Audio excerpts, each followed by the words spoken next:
Shalom, pergaulan zaman sekarang sangat berbahaya khususnya bagi kaum muda. Ketika kaum muda memilih bergaul dengan orang yang memiliki kebiasaan yang buruk, pasti itu akan berpengaruh bagi kehidupan seorang anak, baik di dalam pembentukan karakter, di dalam tindakan, bahkan bagi masa depan seorang anak.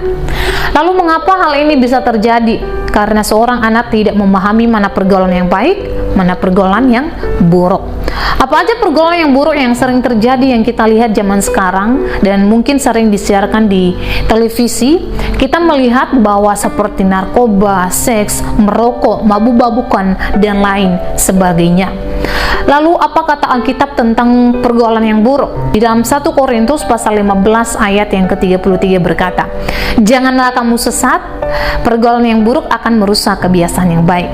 Di situ kita melihat bagaimana seorang Rasul Paulus mengingatkan jemaat yang ada di Korintus atau menasihatkan jemaat yang ada di Korintus supaya mereka cakap di dalam bergaul, supaya mereka dapat memilih kepada siapa mereka bergaul, supaya mereka tidak terpengaruh dalam pergaulan yang buruk, supaya jemaat di Korintus juga dapat mempertahankan kebiasaan mereka yang baik.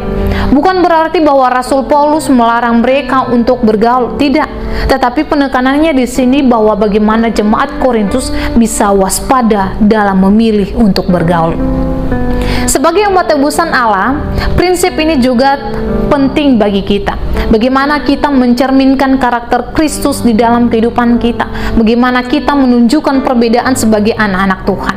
Bagaimana kita tidak dapat cepat terpengaruh dengan hal-hal yang buruk seperti narkoba, seks, merokok, dan lain sebagainya.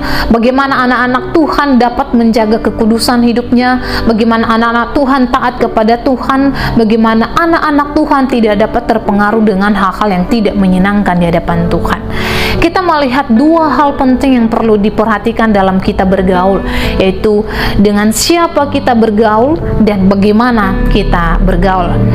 Di dalam Mazmur 119 ayat yang ke-9 berkata, "Dengan apakah seorang muda mempertahankan kelakuannya bersih? Dengan menjaganya sesuai dengan kebenaran firman Tuhan." Bahwa yang dapat kita andalkan supaya kita tidak dapat terpengaruh dengan hal buruk, yaitu dengan mengandalkan Tuhan melalui firman-Nya. Biar kebenaran ini boleh memberkati kita. Shalom, God bless you.